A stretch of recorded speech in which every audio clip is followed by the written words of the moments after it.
Welcome back, you guys. We're at a desperate time in India's history where the COVID pandemic has raged out of control. And even yesterday, we had over 4 lakh cases recorded and thousands of deaths. So what I thought would be important is for us to come together and talk a little bit about what the common questions are. And the hope would be to allay your fears and hopefully make you understand what needs to be done now going forward. We're heartbroken with all of this, and we stand together with you today and every single day of our lives to make sure that everyone does well. So please join us now in this little conversation to see if we can make things clearer. Hi everybody, and like Ram said, that these are tough times, and Ram, so much information and misinformation is going on WhatsApp, and everybody reads the stuff and they ask me, is this true or is that true? So I have made a list of questions I'd like to ask you so that people can listen to it, and maybe it'll help them solve their issues, or it'll help them understand or realize what is right or wrong.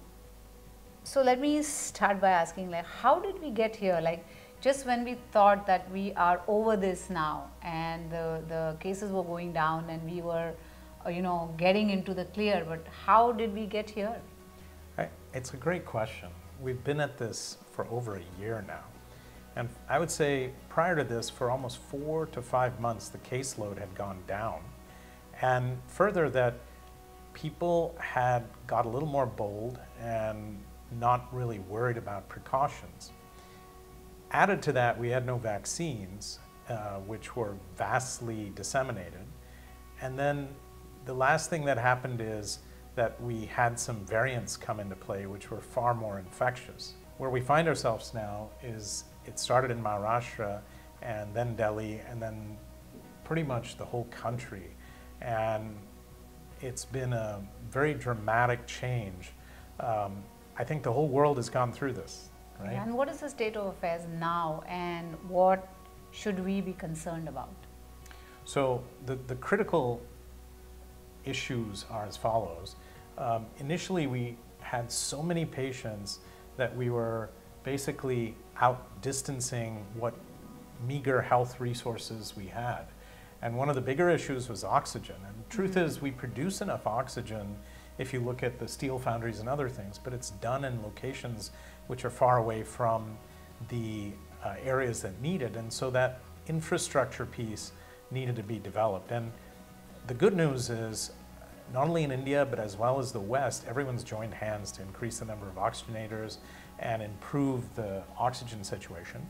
The second thing is scaling up our beds needed to be done. We had sort of taken down a lot of this because the cases had gone down, and rapidly now the Army and the government are getting together and creating bed situations. More than that, even private institutions and groups and local authorities are starting to step in.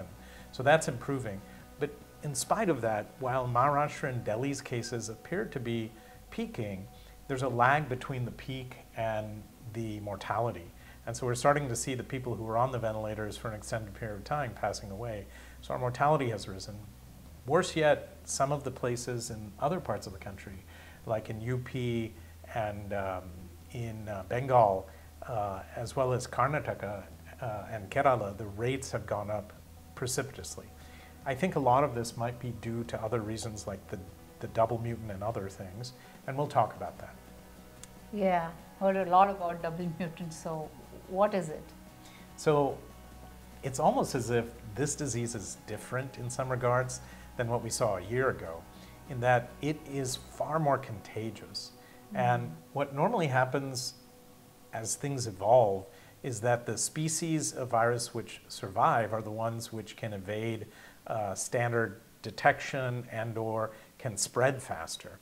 And in this case, the double mutant variety from the original variety of COVID-19, as well as the UK variant, the South African variant, and the Brazilian variant. And the main key or hallmark of this, just like the other variants, is that it really does spread faster. Now, whether it has more mortality is really the question. But one thing is clear, that it is a player in this pandemic, because what we're noticing is far more people are getting it. Yes. And it's really gone from the most meager situations into the high rises and everyone else. And I don't think any one of us is not touched by a family member, a friend, or because I remember when we had our first wave, there were not so many cases and so many deaths, and people were getting it, and some people were completely asymptomatic, some people got a little bit, they recovered, and you know, we moved on. But this time it's very, very different. So do you think, like COVID, if you get COVID, it can be managed at home? It's a great question. So the NIH has come up with some consensus pieces, and in mild to moderate COVID, so let's talk COVID, what are the symptoms? A lot of them are non-specific, and I've talked about this in other talks, that they can be fevers, chills, sweats, cough, nausea, vomiting, diarrhea, and then one of the unique symptoms is loss of smell and loss of taste. Those in themselves can be managed in a home setting. And in the mild form, you would just wait it out, treat it with regular over-the-counter medications, and make sure that you quarantine yourself, and make sure that you test, trace, and isolate. But when it gets to moderate, or worse yet, severe, and what do we characterize as severe? If your SAT is less than 94%, or you have significant shortness of breath, or in the cases that have significant symptoms of fever for over a week, or if the fever recurs, you need to seek attention in potentially a hospital setting. Now, the other question people ask to me is buying an oxygen concentrator at home. Well, if there's no beds, sometimes that's the option, but over 5 liters, most oxygen concentrators can't provide adequate oxygen. So I think you're going to be limited. More importantly, you'll need medical attention to start the medications and other things which are needed with severe and critical COVID-19 infection. Yeah, I've heard about proning, like you can lay down on your chest, like on your stomach, and then, you know, put some cushions and all, and you can breathe. Does that really, is there any role of that? So let's talk about proning. For the audience outside, proning is sleeping on your stomach and on your chest. And what it does is it takes the air cells in the back of your lungs, in the posterior part, and allows them to expand, because there may be a mismatch between aeration in the alveoli and blood supply. In addition to that, since your heart is predominantly in the front of your chest, the weight of the heart gets pushed forward because you're lying on the front, and that area gets to expand. So there is evidence in ventilated patients that it improves mortality. In non-ventilated patients, there is some evidence which suggests that it may improve your oxygenation. And so as a stopgap, meaning that if there's no other alternative, proning might be a way forward temporarily, along with home oxygen or other things. But I don't think at that point, if you're worried about it, you need to seek care. Yeah, and when do you actually go to the hospital? Like, what are the criteria for that? So we talked about that previously, that if you have a SAT less than 94%, if you have significant comorbidities, and SAT of less than 94% without the oxygen, or with oxygen, or how? Like on room air. On room air, Yeah. okay. And certainly if it's 91 to 93%, you need to seek medical attention. And what I would say is, when you get symptoms, unlike before, you just don't say this is a viral. You need to get it checked out. I think the burden is on us to determine that this isn't COVID. Now, that'll bring up more questions which you'll ask, but the other question is, what other things do you have to do with regard to that, and where do you go from there? Yeah, recently I've read that if a patient does a RT-PCR test, his test turned out to be negative, despite having the infection. So is it necessary for the patient to have a CT scan then? That he has the symptoms, but still he's COVID negative, so should he go for a CT? Okay, that's a great question. So what's the role of HRCT in COVID? So you brought up 2 excellent points. One was the fact that a CT, so when you get COVID, the worst complication when you get shortness of breath is a COVID pneumonia, which you'll see as patchy infiltrates into the lung tissue.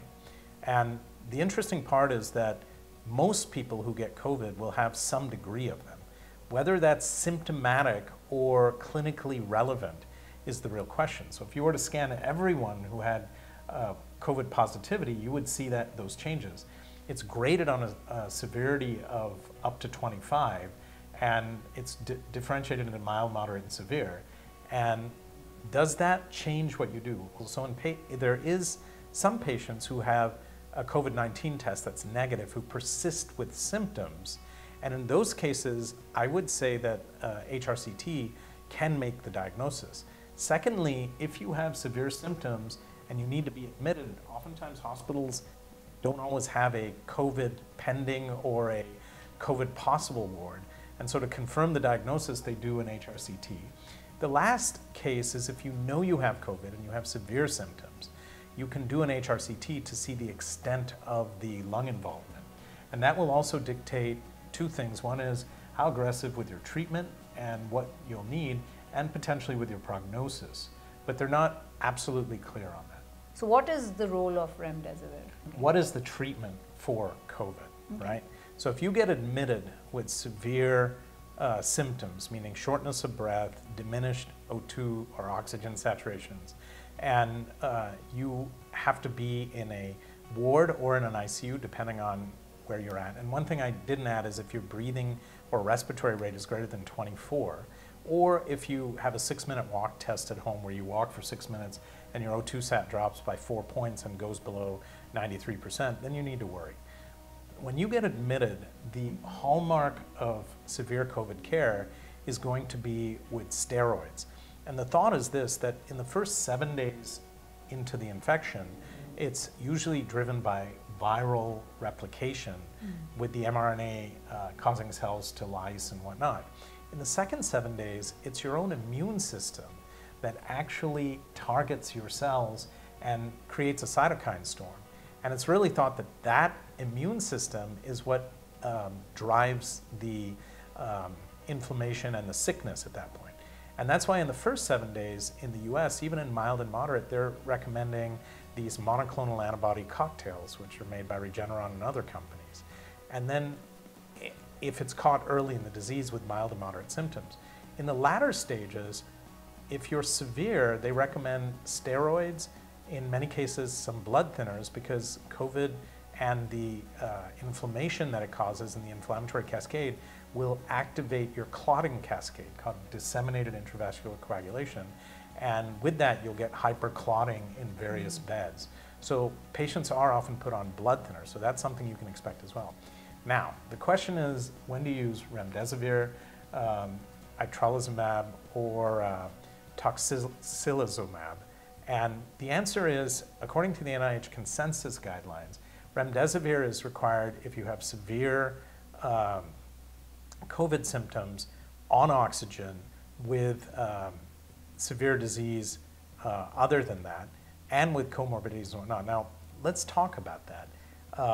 Remdesivir decreases the hospital stay by 2 to 3 days, but has never been shown statistically to improve mortality. So in cases where you don't have it, you'll still survive with, if you're going to survive the infection, with steroids and with blood thinners and with oxygen support alone. What the remdesivir could do is reduce your hospital stay. Similarly, with itralizumab or tocilizumab, both of which are IL-6 inhibitors, whereas remdesivir is an antiviral, the IL-6 inhibitors directly affect the inflammatory cascade, because IL-6 is a very potent middle messenger for inflammation. And there are some studies that suggest that they decrease hospital stay, but again, don't necessarily decrease mortality. So the main thing is, don't panic if you don't have remdesivir. It's not essential. It may reduce your hospital stay, but as far as reducing survival, the studies don't support that. And so if you just have steroids and you have blood thinners and you have oxygen and then you support someone, they will potentially do well so long as they recover. Okay, so let's talk about vaccine, because everybody is saying that people should get vaccinated, and that is how we will get over this, COVID, the virus. Who should get vaccinated? So normal people are getting vaccinated, but if I have had COVID, do I still need to get vaccinated? That's a good question. So my thing is everyone should get vaccinated. I think the three questions people ask me are which vaccine to take, when to take it, and how to take it. And in order for a vaccine to be potent, your basic guideline is 50% of the patients who take it will either not have the disease, or if the endpoint in this case is severe or critical disease resulting in death, they won't have that. And every single one of the vaccines has shown that. Now, are there some questions with complications? Yes, in a couple of the vaccines, there were some complications with blood clotting, predominantly the vaccines which use the chimpanzee adenovirus vector, which is the AstraZeneca and the J&J. But to be honest with you, even if you look at the rate, which is 1 in 100,000 to 1 in 250,000 incidence of those complications, it's very low compared to the risk of dying from COVID. And, in addition to that, every single vaccine has over the 50%, in most cases are 70 to 95% freedom from severe complications. Now, the question is, does it prevent you or make you immune to the virus? And the answer is not completely immune, because you can still get the virus. There's some debate as to whether you can spread it or not, but the idea is that even if you get the vaccine, it does not mean that you can just be reckless and go out without a mask unless everyone is vaccinated. Because someone who's not vaccinated could give you the disease and or spread it. So even if you have had COVID or even if you're vaccinated, right now we have to wear masks, we have to do the social distancing and everything, right? Yes. Even if we have had our vaccine or... For now. For now, yeah. Yeah, and the other thing to add, you had asked me if you've had COVID, you get a vaccine. There are some studies which suggest that patients who've had COVID, who get a booster shot at 3 months, have a significantly increased immunity. And so my guess is we're going to find that giving one booster shot at least to patients who have had COVID would be beneficial. But it's an interesting time in the vaccine creation, and not to muddy the issue, but normal vaccines take almost a year to test for efficacy, meaning how effective they are and how safe they are. And we have speed tracked these. So far, in the large populations in Israel, UK, and the US, they have dramatically showed decreases in the mortality, which we're seeing with COVID-19. So it's very clear they're working. Secondly, the complication rates have been sufficiently low that I think all of us would agree that the benefits outweigh the risks. So I think that it behooves us, all of us, to get vaccinated as soon as we have the ability to do that. Can someone with comorbidities like diabetes or heart condition, can they take the vaccine? Absolutely. In fact, those would be the people I would recommend. In the Indian trials, it was initially above 60, then it was 45 and above with comorbidities, because those are the people who have been shown to have the highest mortality when they get the disease. And so I think it's critical that you inoculate the people who are at highest risk of dying. Otherwise, the kids and the teenagers may get it, but in most cases they don't get that sick. Obese people to some degree do get it and get sicker than their normal weight counterparts, even if they're not 45 and greater. And then the people with diabetes, high blood pressure, heart disease, or age greater than 60 to 80, depending on which series you look at, have a higher risk. So I think those are the people who definitely need to get vaccinated first and foremost, and then we need to give it to everyone. And the last question for today, that when should home isolation end? That's a great question. So there's one thing I left out, that when you get diagnosed, it's your responsibility to tell everyone you came into contact with to get tested. Because the only way we're going to break the chain, as we call it, is to test, trace, and isolate. Now that can't all be the government's prerogative or their responsibility. It has to be each one of ours in a democracy. Yes. We need to stand together on this one and protect each other. The same goes for masking. You aren't doing it for yourself. Same goes for immunizations and vaccines. You're not doing it for yourself. You're doing it for the whole country and the whole world. Now, you asked me how long it takes, and generally the accepted quarantine is 14 days, after which you do not need to get a second test for COVID, because the RT-PCR may actually pick up mRNA, but it does not mean you're contagious. Secondly, when you're at home, this is the other question you asked me, that can you treat this at home? Well, let's say one person has it and the rest of the house doesn't. That's a tricky issue, right? And short of putting someone in a nursing home or putting them in another apartment or another hotel, the point is, be smart. If they've already been exposed to you, then what you should do, if you have at least an extra bedroom, is to put them off in that bedroom and isolate them, and take all precautions as you would outside, with masks, hand washing, and meals, and all the other stuff.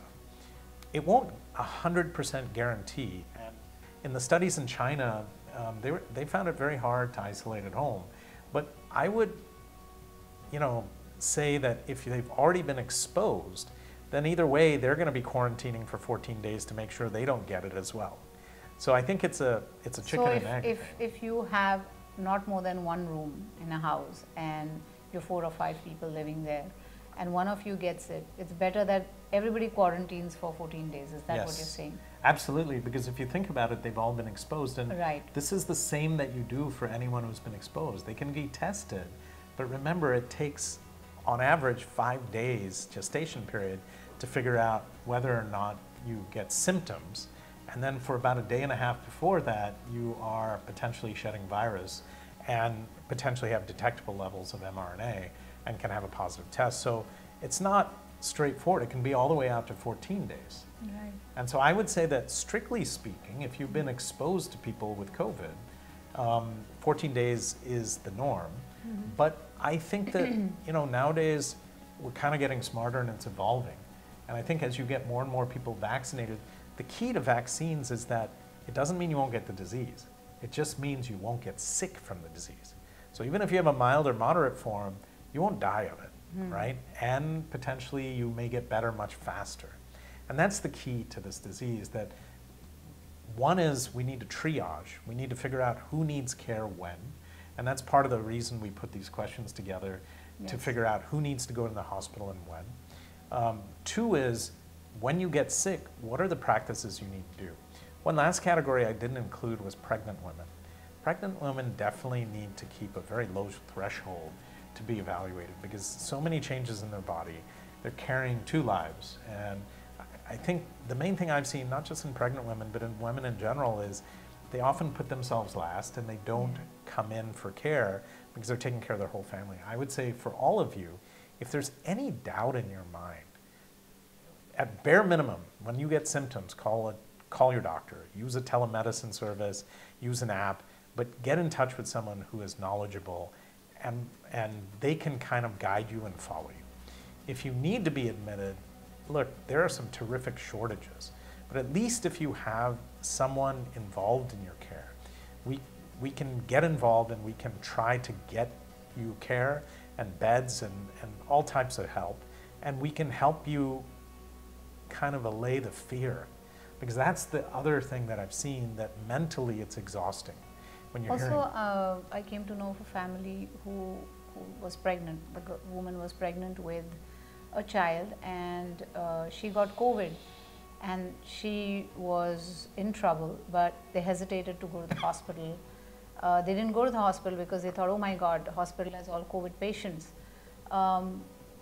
They should have taken her to the hospital, right? Because she was in a very precarious state, and even if there was COVID in the hospital, she already had it. So she needed help and she should have been taken to the hospital. Yeah, I think that's one situation that's just tragic, because being scared because you're pregnant and not going to the hospital, I saw a lot of that with patients all over the world who had heart disease and other symptoms, diabetes, and thought it was a higher risk to go in for the symptoms of those diseases. But now it's a whole different. And can pregnant women get vaccinations? Absolutely. And in fact, there is evidence to suggest that the immunity is passed along to the developing fetus, and potentially through breast milk and whatnot. And so there is some data to support that. But the point is, I think that all of us need to get vaccinated. Okay. Thank you so much for answering all the questions. Sure. And I hope that you guys learned something from it and all your doubts were kind of resolved. Thank you so much for being with us, and thank you, Ram. You're most welcome. And you guys, we're here with you. So whatever we can do, leave it in the comments below. We have given a list of links in the description, which will hopefully provide some evidence-based medicine on what we're basing this talk on. And then secondly, we're all in this together. So we need to join hands and we need to fight hard so that we can get beyond this time. I won't lie to you in saying that while what we're doing right now may stop this particular surge, until we're all vaccinated, there's a risk of having it again. And so we'll have to take precautions with masking, distancing, and being very vigilant until everyone is vaccinated. That is, even if you are vaccinated, we have to wear masks despite being vaccinated. Until everyone is vaccinated. Yes, right. Right? And so, anyway, it's always good talking to you. If you like what we say, hit the like button, subscribe so that we can give you further updates, and hit the bell icon so that you can get the latest from us. Thank you so much for joining us, and thank you for your time. Thank you, take care, and stay safe.